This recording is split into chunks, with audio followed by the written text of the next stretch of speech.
Exécution de notre compatriote Hervé Gourdel pour le seul motif qu'il était français, afin de lui rendre hommage et surtout pour marquer notre résistance à cette barbarie, à cette horreur avec les armes qui sont les nôtres. Je vous propose d'observer une minute de silence.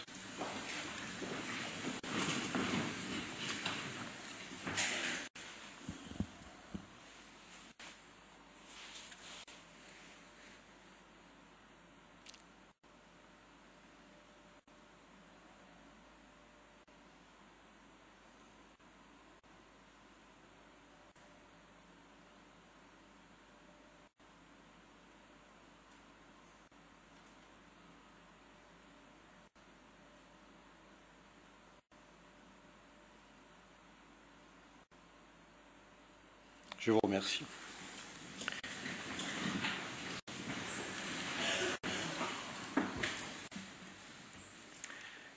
Mes chers collègues, aux politiques menées par les collectivités, par les communes, essayer de les débarrasser un petit peu de toutes ces paperasseries administratives et puis d'être à leur côté. Je m'y suis engagé, je le ferai. Pour cela, Monsieur le Président, je vous remets ma démission pour votre écoute. Merci pour la qualité, effectivement, de nos échanges, qualité de nos travaux, même si j'ai bien conscience qu'aujourd'hui, et je pense encore plus demain, que les difficultés économiques, les difficultés financières nous amèneront à faire des choix. Mais j'espère que ces choix seront les plus judicieux possibles. Mais je tiens à vous dire que je garde un excellent souvenir de cette Assemblée. Alors effectivement, vous parliez de la réforme du mode de scrutin au sénatorial. C'est vrai qu'elle n'a pas fait la part belle aux femmes. Et c'est dommage. Moi, je tiens effectivement à remercier Annick de m'avoir accompagné parce que sans elle, je ne serais pas là. Et je suis, à travers ma démission, même si j'ai une petite pointe d'amertume de quitter cette Assemblée, je suis très heureux parce que vous allez accueillir ma suppléante, qui est quelqu'un de très motivé, qui est quelqu'un qui, je l'espère, apportera quelques nouveautés dans le cadre de son métier d'agricultrice et je sais que vous l'accueillerez avec beaucoup de chaleur et beaucoup de gentillesse. Merci. Du 16 septembre, que les élections départementales auraient finalement lieu en mars 2015, en raison, vous l'avez deviné, d'un risque quasi garanti de censure par le Conseil constitutionnel. Les élections régionales, elles, étant maintenues fin 2015. Vous aurez noté également que le Premier ministre a évoqué l'avenir des départements autour d'un triptyque qui est le suivant. Fusion pour les départements disposant d'une métropole. C'est le fameux exemple lyonnais, rabâché sur toutes les musiques, pour justifier d'ailleurs la suppression des départements, mais uniquement, vous l'avez compris,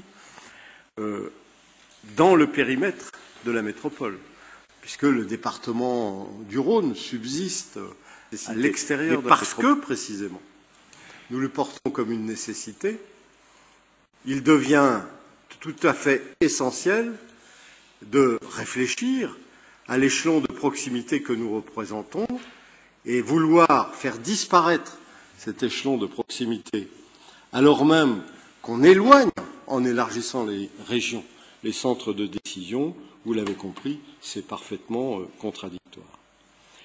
Je crois, et c'est la troisième exigence, qu'aux côtés des régions renforcées, il y a besoin, au contraire, d'un échelon de proximité renforcé, réactif, disposant d'outils permettant la concrétisation des projets locaux. Moi, je suis de ceux qui pensent, dans le contexte, que ce n'est pas de moins de départements dont nous avons besoin, mais plus de départements, au sens des compétences que nous aurons à assurer.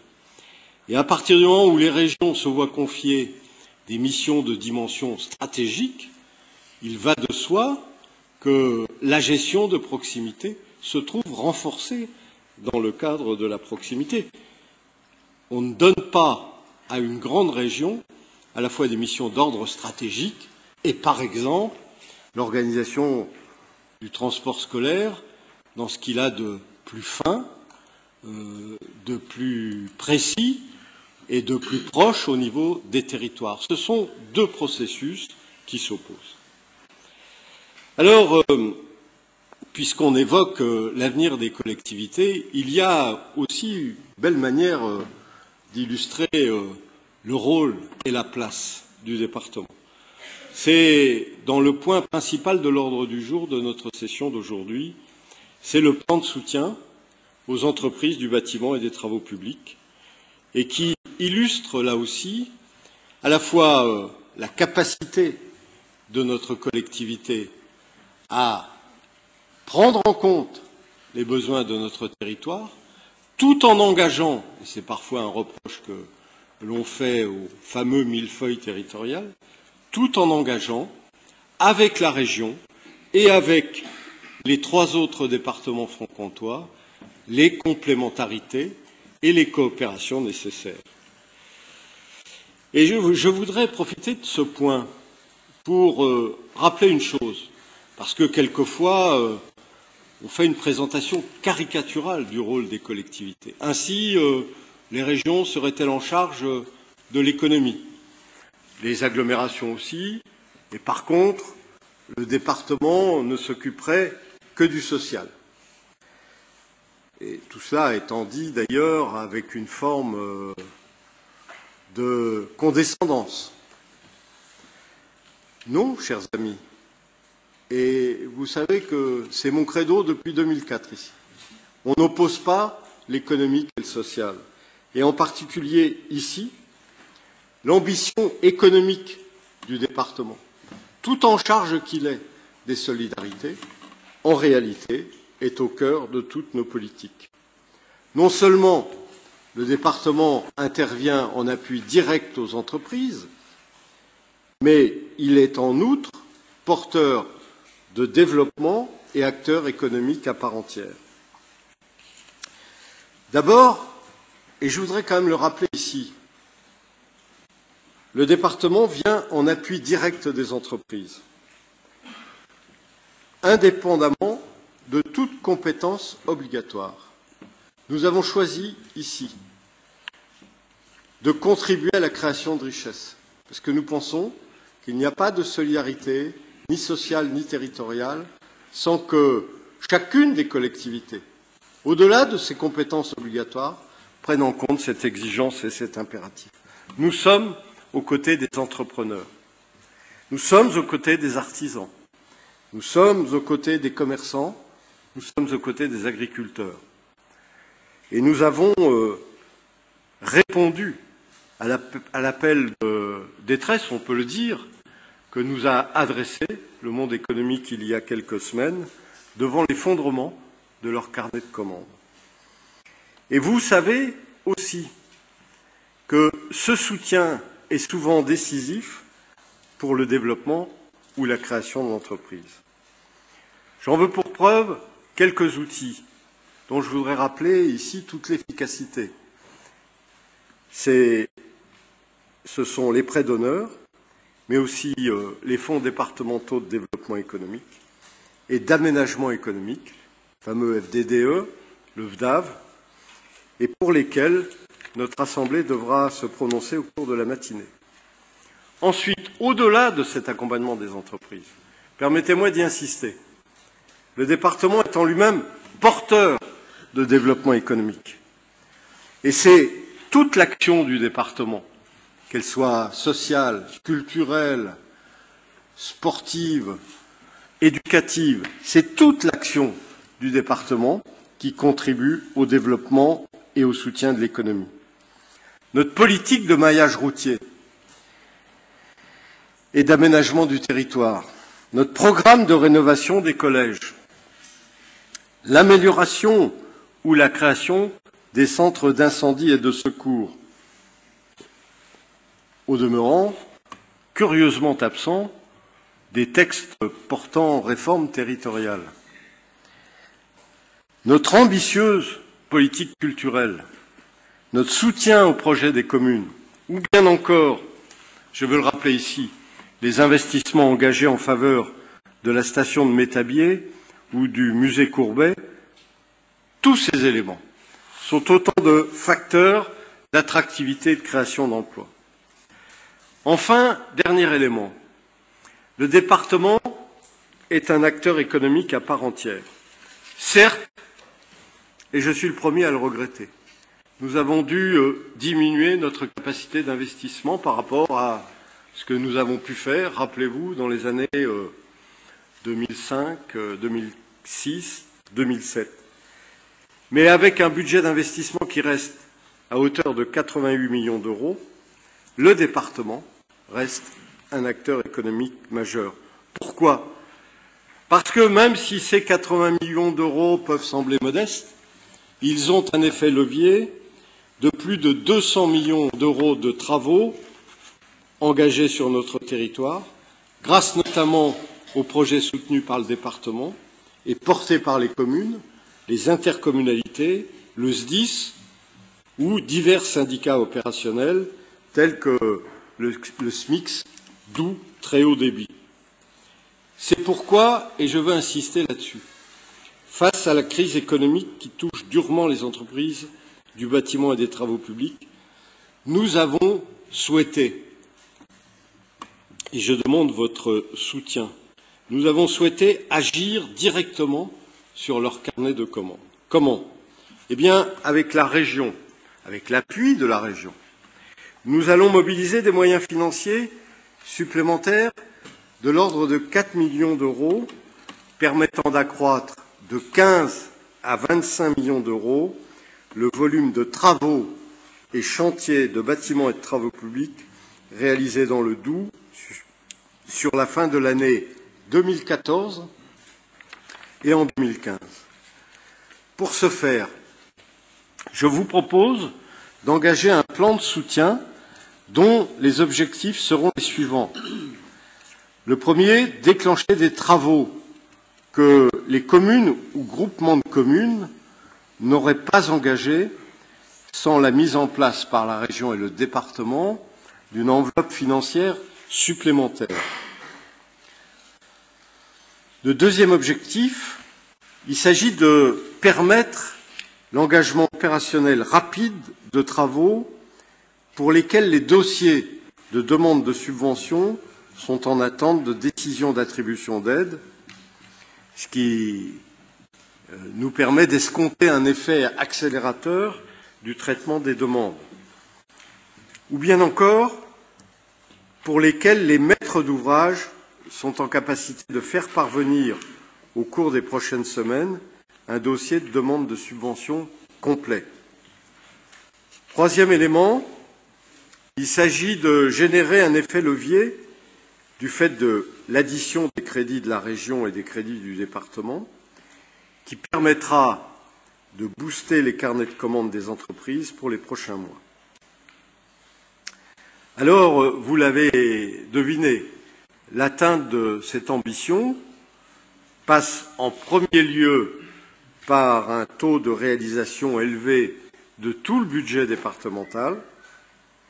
Pour cela, au-delà des décisions nouvelles, divers virements de crédits sont prévus dans le budget départemental existant, afin de favoriser justement une meilleure consommation des crédits.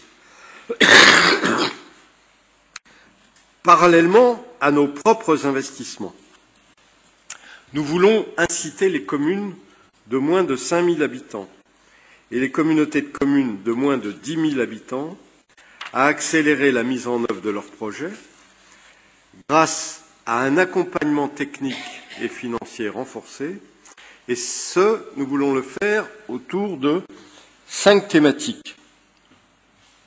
j'ai déjà eu l'occasion de m'exprimer. La première, ce sont les fameuses OPSA, bien connues des communes, ainsi que les travaux de requalification de l'espace public. Les OPSA, je le rappelle pour ceux qui l'auraient oublié, il s'agit des opérations partenariales de sécurité en agglomération sur les routes, pour lesquelles nous avons une liste d'attente qui n'est pas complètement purgée, et ce sera précisément ce plan de soutien l'occasion d'aller au bout des besoins. Deuxième priorité, c'est l'accessibilité des bâtiments publics aux personnes à mobilité réduite. Troisième priorité, les modes doux de déplacement. Quatrième priorité, la rénovation des ouvrages d'art communaux. Et enfin, là aussi, pour accompagner notre mobilisation sur la propreté des rivières, l'assainissement des eaux usées d'origine domestique. Et je réaffirme ici l'engagement renforcé de l'Agence de l'eau à nos côtés pour accélérer la réponse aux besoins. Vous l'aurez donc compris, mes chers collègues, ce que je vous propose d'engager, c'est la mobilisation de toutes nos forces entre toutes les collectivités territoriales de notre territoire, de façon à ce que nous puissions significativement renforcer notre effort et surtout renforcer le niveau de croissance et d'emploi de notre territoire. Je crois aussi qu'à travers ce plan de soutien, et je reboucle avec le propos du début sur la réforme territoriale, je crois aussi que ce plan de soutien est la démonstration du fait que l'échelon départemental incarne avec pertinence le service public de proximité. En même temps, j'ai déjà eu l'occasion de le dire, je le redis et je le redirai sans cesse. Je pense que nous sommes dans le juste niveau de mutualisation et de solidarité, le plus à même donc d'apporter la bonne réponse aux besoins de nos populations, mais dans le respect strict aussi de l'utilisation des deniers publics. Je vous remercie.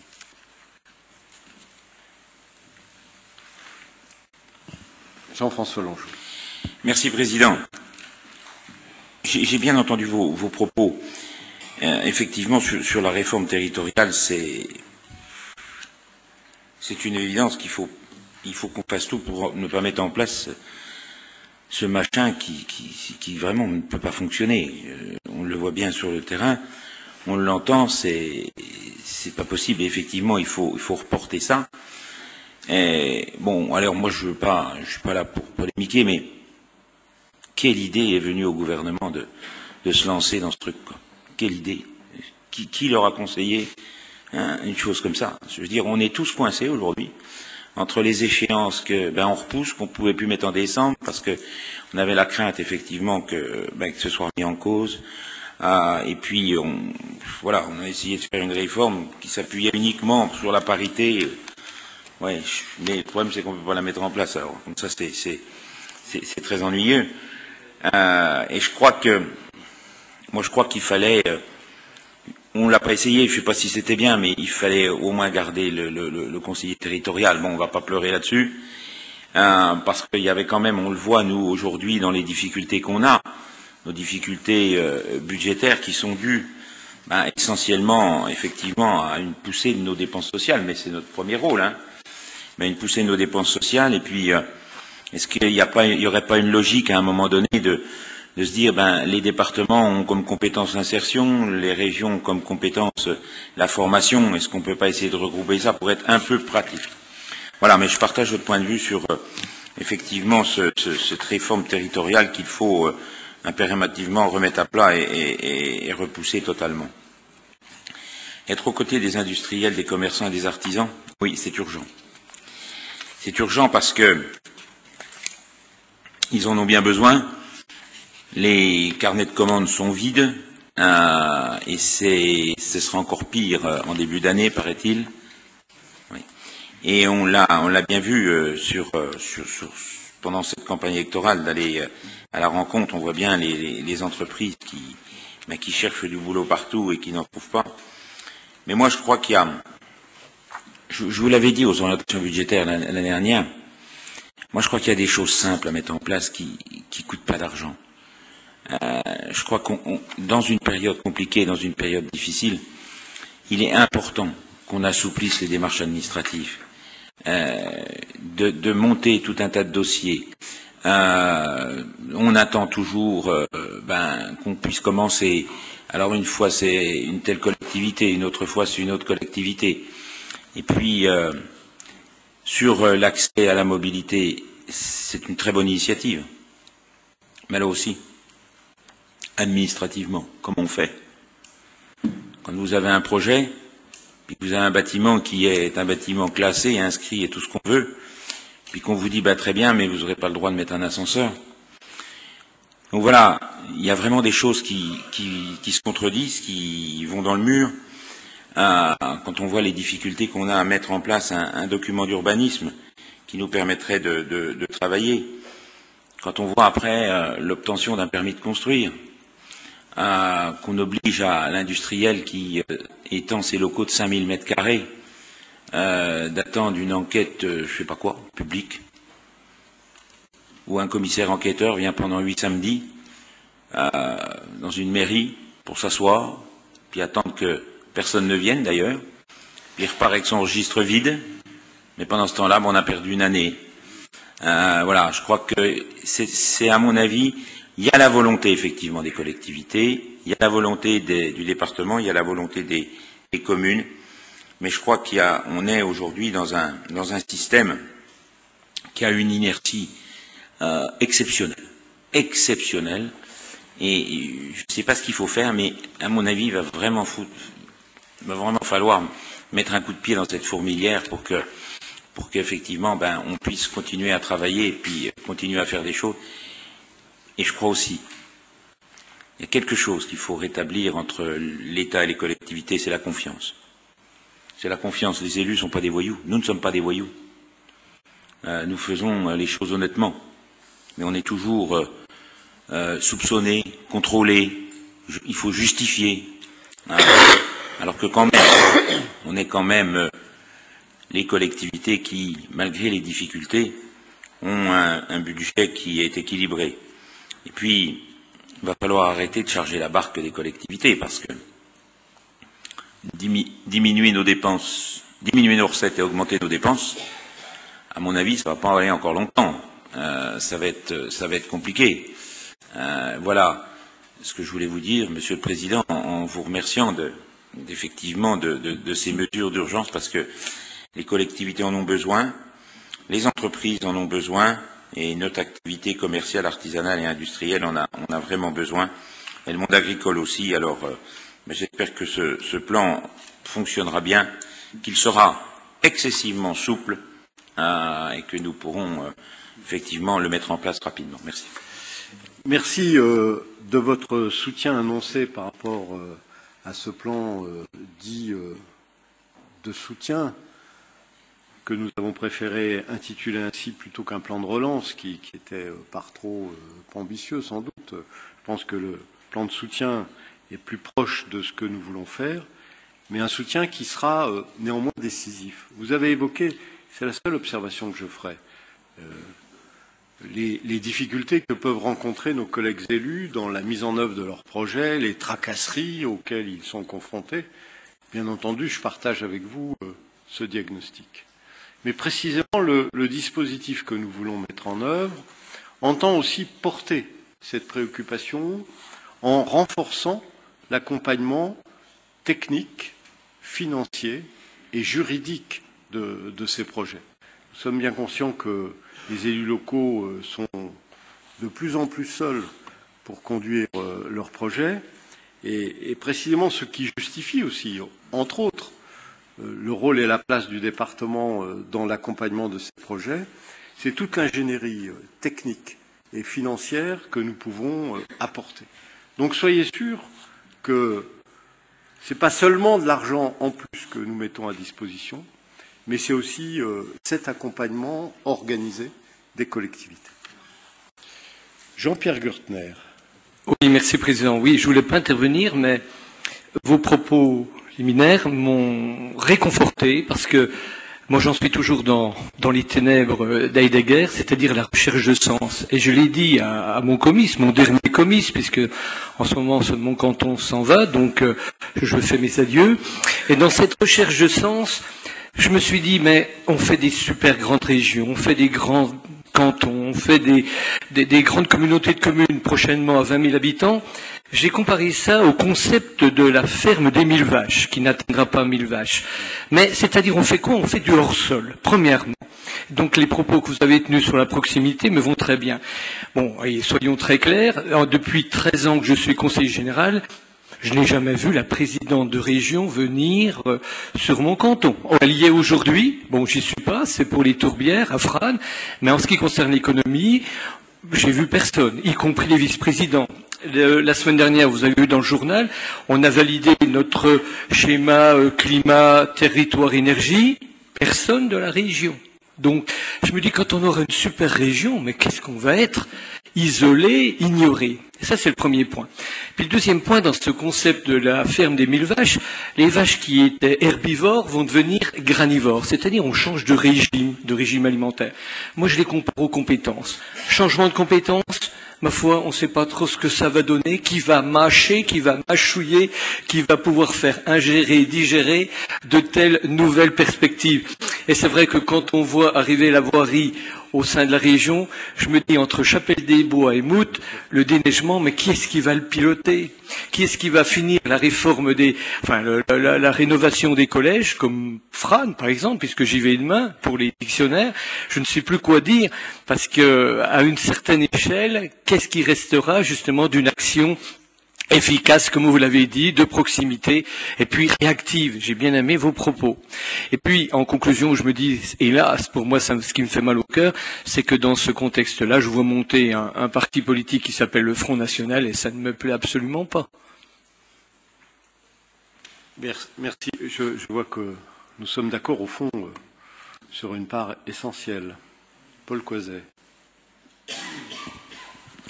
Oui, Président, chers collègues. Alors, sur l'aspect national, moi, il se trouve que j'ai pu entendre ces temps-ci plusieurs fois le Premier ministre, bon, qui semble-t-il confirmait le maintien de ce débat et de présentation de cette loi devant le Parlement.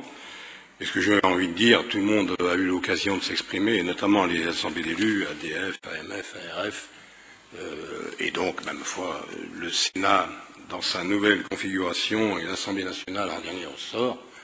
La représentation nationale va débattre, et enfin, on saura, si je puis dire, à quelle sauce on va être mangé. Enfin, voilà, on y verra plus clair au bout de ce débat.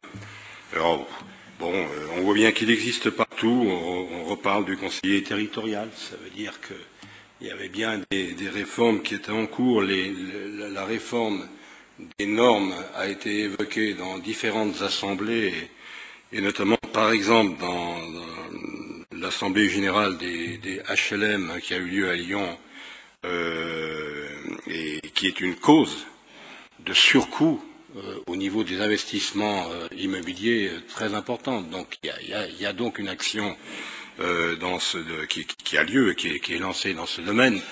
Donc voilà, laissons la représentation nationale enfin d'effectuer son travail, et on verra quels en seront les résultats. Pour le reste, je crois qu'on va bientôt rentrer dans une campagne qui sera l'occasion pour nous tous de valoriser tout le travail qui a été fait au Conseil général, justement, pendant ces nombreuses années. Et souvent, comme dans toutes les collectivités, je crois que 90% des rapports dans les collectivités sont votés à l'unanimité, qui souvent donc a fait l'objet de l'unanimité de notre Assemblée. Je crois que voilà, on va pouvoir, pendant les mois qui viennent, eh bien, valoriser, mettre en évidence tout le travail important qui a été fait dans cette Assemblée. Et c'est ça, pour l'instant, moi, qui me paraît intéressant.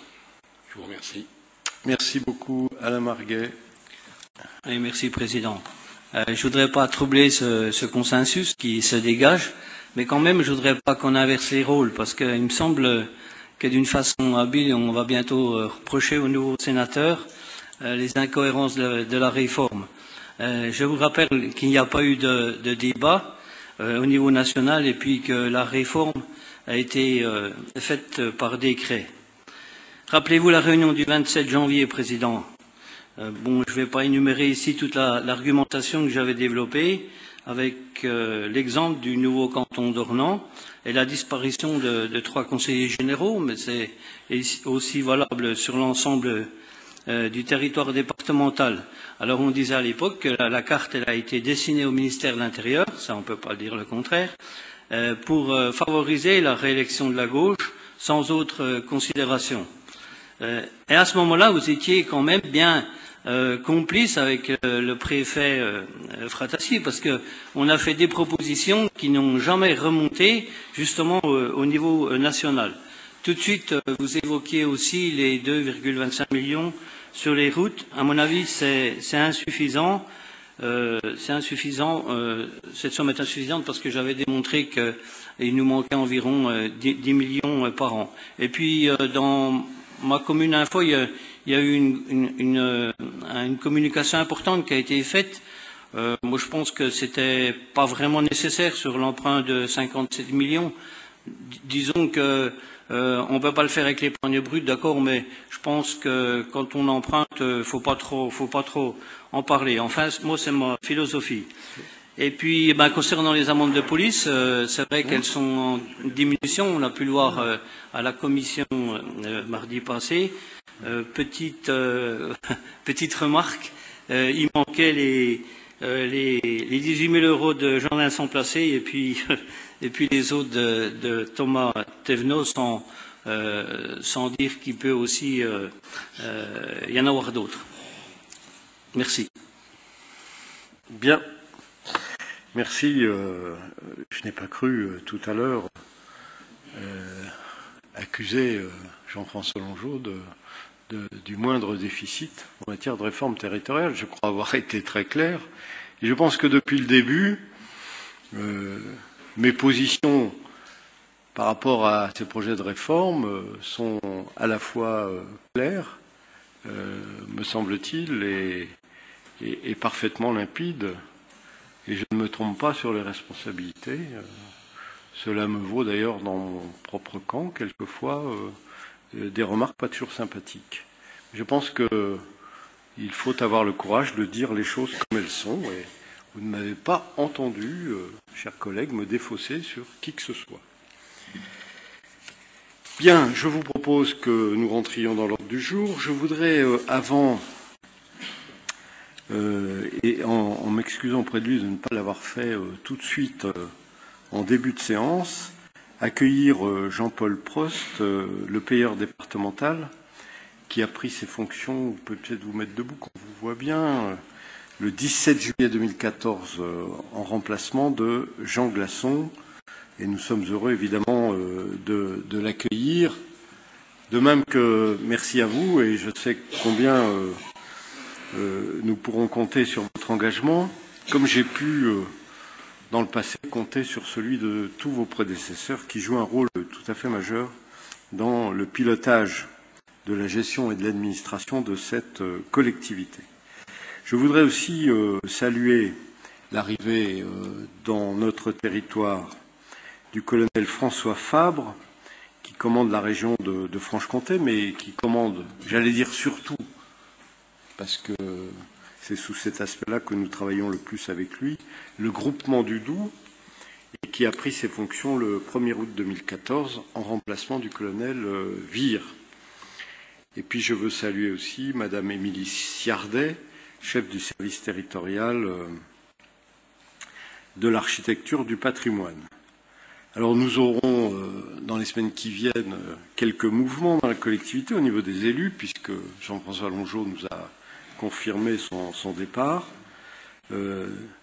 C'est aussi la dernière assemblée dans laquelle Madame Biguinet est titulaire, puisque je rappelle, elle m'a présenté sa démission il y a quelques semaines, avec un effet au 30 septembre, et elle sera remplacée par son suppléant.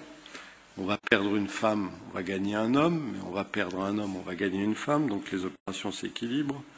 Madame Biguinet sera remplacée par son suppléant, Monsieur Pierre Maziman. Voilà ce que je voulais vous dire en préalable à l'examen des rapports. Je vous propose de passer tout de suite au rapport qui touche au plan de soutien à l'activité du BTP. Et je crois vous avoir dit l'essentiel. Vous reportez au projet de délibération qui décrit de manière très concrète et pratique ce que je vous ai annoncé dans ces propos liminaires. Et je vous invite tout simplement à approuver ce plan de soutien à l'activité du BTP dans notre département et qui passe bien entendu, c'est sa caractéristique première, par l'accompagnement des collectivités locales dans la réalisation de leurs projets. Mais nous ne sommes pas qu'un outil de financement, j'insiste là-dessus. Nous portons nous-mêmes nos propres priorités. C'est la raison pour laquelle nous avons défini un certain nombre de thématiques. Et j'ajoute que non seulement nous renforçons les financements, mais nous renforçons, comme je l'ai dit tout à l'heure en réponse à l'intervention de Jean-François Longeau, nous renforçons les moyens d'accompagnement de ces collectivités.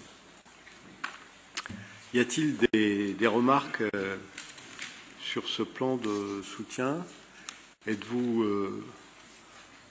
favorable à son adoption? Y a-t-il des oppositions? Je vais demander, je vais m'y prendre comme ça sera plus simple. Je n'en vois point. Des abstentions? Non plus. Il est donc approuvé à l'unanimité. Je crois que c'est très important que la collectivité puisse s'engager unanimement sur cet enjeu. Je vous remercie en tout cas de le faire aujourd'hui avec ce bel ensemble. Ensuite, rapport 202, donc il s'agit de la politique 201, pardon, la politique économique, Fonds départemental du développement économique que j'évoquais tout à l'heure, et le VDAV, Fonds départemental d'aménagement à vocation économique. Vincent Fuster. Oui, donc dans le premier dossier, on vous demande la consolidation de 2 aides au titre du FDDE. Donc c'est un dispositif classique que vous connaissez bien. Aujourd'hui, nous avons donc 2 entreprises concernées. Les avances remboursables consenties à la société Souvet située à Septfontaine. Donc on vous rappelle que nous avons en 2006 aidé l'entreprise avec une aide de 30 000 € au titre du FDDE. La consolidation, elle est toujours assujettie à la création d'emplois, en l'occurrence 3. Ensuite, il y a eu des complications donc, au sein de l'entreprise. Nous avons donc décidé d'un moratoire de 18 mois. Et à l'échéance de ce moratoire, donc la fourniture d'une attestation d'au moins 3 emplois. Aujourd'hui, nous avons donc recueilli cette attestation qui atteste 9 emplois créés, donc beaucoup plus que prévu. Et nous vous proposons de transformer l'avance remboursable en subvention destinée à la société Souvet. Dans le même registre, donc, une avance remboursable consentie à la société JRI Maxent située à Fèche-Châtel, qui a bénéficié d'une aide de 40 000 € en 2009, assujettie à la création minimale de 4 emplois. Nous avons aujourd'hui une attestation nous assurant la création donc de 36 emplois, donc considérables, et on vous propose donc encore une fois de consolider l'avance remboursable de 40 000 €. Deuxième dossier qui concerne le VDAV cette fois-ci, et c'est l'aménagement d'une plateforme par la communauté de communes Altitude 800 destinée à la création d'une maison de santé pluriprofessionnelle à Levier. Donc on vous rappelle que face à la montée en charge de la demande de soins, l'Association des professionnels de santé du secteur de Levier a travaillé avec la communauté de communes afin d'identifier justement les besoins et définir un projet de santé avec un certain nombre d'objectifs, offrir à la population un lieu de prise en charge la plus globale possible, améliorer les conditions d'exercice des professionnels de santé, contribuer à l'amélioration de la qualité des prises en charge des patients. Une étude a été lancée donc avec d'ailleurs l'aide du Conseil général, vous l'avez en page 6, à hauteur de 8 410 €, avec un scénario donc construction d'une maison de santé au cœur de la commune de Levier, achat d'un bâtiment appartenant à la société Mercier, voué à la démolition pour reconstruction. Vous avez le coût d'opération et le plan de financement prévisionnel, un coût global d'1 351 412 €. Aujourd'hui, nous avons une demande donc, au titre du VDAV à hauteur de 40 000 €.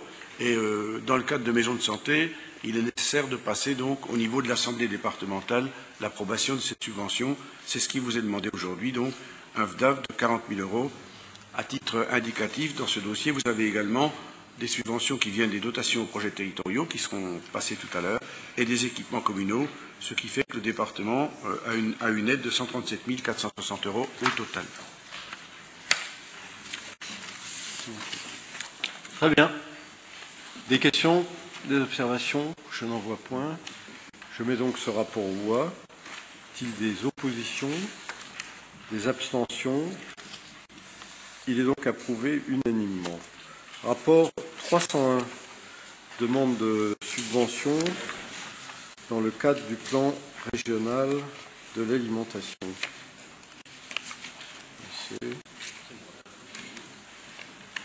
Rémi Nappé.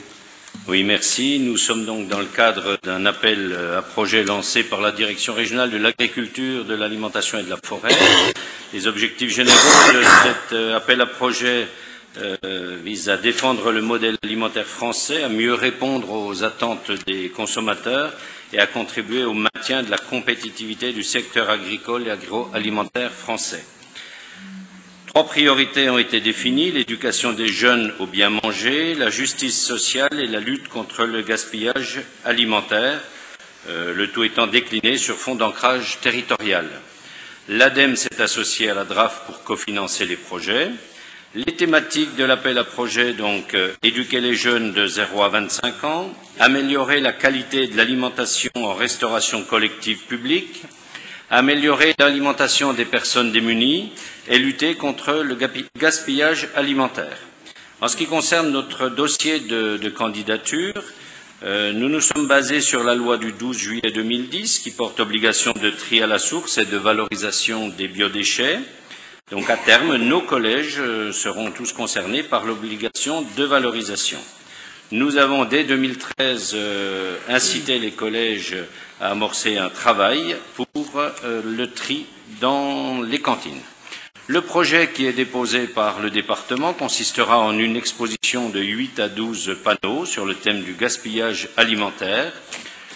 Les principaux thèmes de cette exposition, c'est l'équilibre alimentaire, la provenance des aliments, les sources de gaspillage alimentaire, des pistes et idées pour moins gaspiller, et puis des explications sur le tri des déchets. L'exposition sera élaborée par plusieurs services du département, la médiathèque départementale, le service des actions éducatives, le service environnement et la direction de la communication. Un groupe d'éco-délégués d'un des collèges sera également associé. Le projet se déroulera sur toute l'année scolaire 2014-2015 et cette expo pourra être utilisée dans les établissements scolaires, mais aussi dans d'autres établissements du département. Enfin, le plan de financement, un total de 9 068,11 €. L'aide accordée par la DRAF et l'ADEME s'élève à 4 270 € et il vous est demandé de valider ce qui reste à la charge du département, soit 4 798,11 €. Bien, merci. Je mets ce rapport à votre décision. Y a-t-il des oppositions, des abstentions? Il est approuvé. Politique en faveur de la jeunesse et des sports, rapport 302. Oui, donc il vous est proposé ici de valider à nouveau les différents dispositifs qui fonctionnent par année scolaire, de façon à pouvoir préparer le budget 2015, mais également lancer les différentes activités. Ça concerne l'aide à l'apprentissage du ski, le soutien aux associations sportives UNSS dans les collèges, le partenariat avec la délégation départementale de l'UNSS, le partenariat avec le REPOP Franche-Comté pour le passeport forme, et puis l'aide à l'apprentissage de la natation.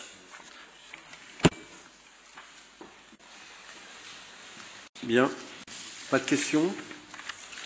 Pas de remarques? C'est donc proposé à votre décision. Pas d'abstention? Pas d'opposition? C'est approuvé. Et enfin, dernier rapport. Noël Gauthier, il est où? Voilà, pardon. Voilà. Oui, politique en faveur de la culture. Oui, ce rapport a pour principal objet la reconduction des dispositifs collégiens dans les mêmes limites budgétaires qu'en 2014, à savoir collège au spectacle, collège au cinéma, collège et patrimoine, collège et art contemporain, collège et culture scientifique. À noter ici que les établissements prendront en charge le transport des élèves dont ils seront remboursés trimestriellement. Ici aussi une expérimentation, une note d'une circulaire de l'Éducation nationale et du ministère des Affaires culturelles préconise l'établissement d'un parcours collégien, parcours culturel du collégien dans les établissements scolaires. En rapport avec nos dispositifs, le Conseil général propose une expérimentation d'un parcours culturel sur 5 établissements publics et un établissement privé du département. Cette expérimentation va commencer, donc, elle commence, apparemment très bien reçue par l'Éducation nationale, par la DRAC et par les chefs d'établissement. On vous tiendra régulièrement au courant. Et enfin, le dernier sujet, c'est la représentation de l'État par une personnalité qualifiée à l'EPCC de la Saline. Face à la démission de M. Legnaud, personnalité qualifiée de l'État, une proposition de remplacement par M. Grandjean, qui connaît parfaitement la Saline, connaît la défense du patrimoine. Donc il vous est proposé aujourd'hui d'accepter cette représentation. Voilà, Monsieur le Président. Très bien, merci. Pas de questions. Y a-t-il des oppositions ? Des abstentions, c'est donc approuvé. Nous en arrivons au rapport 501, état des actions en justice engagées par ou contre le département. C'est Frédéric Barbier.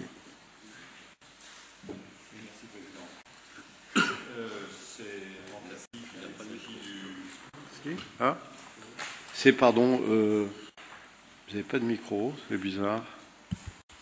Ça y est, pardon, excusez-moi. Voilà de retour. Merci, Président. Oui, c'est un rapport qui recense l'ensemble des affaires pour lesquelles une action en justice a été engagée ou clôturée depuis la dernière séance, celle du Conseil général du 16 juin 2014. Et comme d'habitude, vous retrouvez le nom de l'affaire, la qualité du Conseil général, le requérant ou défendeur, la juridiction, la date d'engagement de la procédure, l'objet, son objet, l'état d'avancement et le sens de la décision. Très bien. Pas d'objection, c'est approuvé. Taxe sur l'électricité, taxe d'aménagement, rapport 502. Oui, c'est un rapport qui est soumis à votre examen, qui concerne la définition de la politique d'exonération pour l'année 2015 en matière de fiscalité directe et indirecte. Donc il s'agit de se prononcer à l'occasion de cette section sur le coefficient multiplicateur de la taxe sur l'électricité et sur le niveau du taux de la taxe d'aménagement pour l'année 2015. Pour mémoire, je vous rappelle que le Conseil général du Doubs avait en 2013 fait le choix de ne pas augmenter au titre de l'année 2014 le coefficient multiplicateur de la taxe sur l'électricité ni le taux de la taxe d'aménagement. Dans la continuité de notre politique de modération fiscale, il vous est proposé de ne pas actualiser le coefficient applicable à la taxe sur l'électricité et de maintenir ainsi le taux à 4,06. De même, concernant la taxe d'aménagement, la proposition qui vous est faite est de ne pas augmenter le taux et de le maintenir à 1% au regard d'une conjoncture difficile pour le secteur de l'immobilier, comme en témoigne notamment la baisse sensible du nombre de permis de construire. Par ailleurs, en ce qui concerne ce rapport, il est l'objet de toutes les exonérations qui sont habituellement pratiquées par notre collectivité et nous accordons donc depuis de nombreuses années des exonérations en faveur des ménages et des entreprises dans le cadre d'une politique au service notamment du logement social et du développement économique. Ces exonérations portent sur la taxe sur le foncier bâti. Elle porte également sur la contribution sur la valeur ajoutée des entreprises. Elle porte sur les droits de mutation à titre onéreux et sur la taxe d'aménagement. Le coût pour la collectivité des exonérations facultatives accordées s'élève à près de 150 000 € en 2014. Hors exonération au titre des DMTO, dont l'impact financier ne peut être évalué, y compris par les services fiscaux. Et cette perte de recettes se répartit comme suit. En matière de taxe sur le foncier bâti, le coût des exonérations est évalué à 42 000 €. En matière de taxe d'aménagement, l'exonération accordée en faveur de certains logements représente une perte de recettes estimée à 47 000 € et les exonérations de CVAE sont estimées à 60 000 €. Nous avions fait le choix l'an passé de maintenir la politique d'exonération menée jusqu'alors, et au regard des difficultés économiques et sociales auxquelles est confrontée une large part de nos concitoyens, il vous est proposé de reconduire les exonérations existantes pour ce qui concerne la taxe sur le foncier bâti, la taxe d'aménagement, la CVAE et les DMTO. Et vous retrouvez dans la suite du rapport l'ensemble de ces exonérations détaillées. Bien, merci. Pas de commentaires, pas d'observations. Je vous invite à adopter ce rapport. Y a-t-il des oppositions, des abstentions? Il est donc approuvé. Mes chers collègues, nous en avons terminé avec l'ordre du jour de la session. Pardon? Simplement un ajout, Président, en ce qui concerne pour nos collègues de ne pas oublier de signer donc, le plan de soutien et les différents ajustements financiers. Merci pour ce rappel. Donc on organise bien le passage du parapheur. Je vous invite, puisque la session est terminée, à prendre une pause de 10 minutes et nous reprendrons ensuite dans la foulée la commission permanente. Je vous remercie.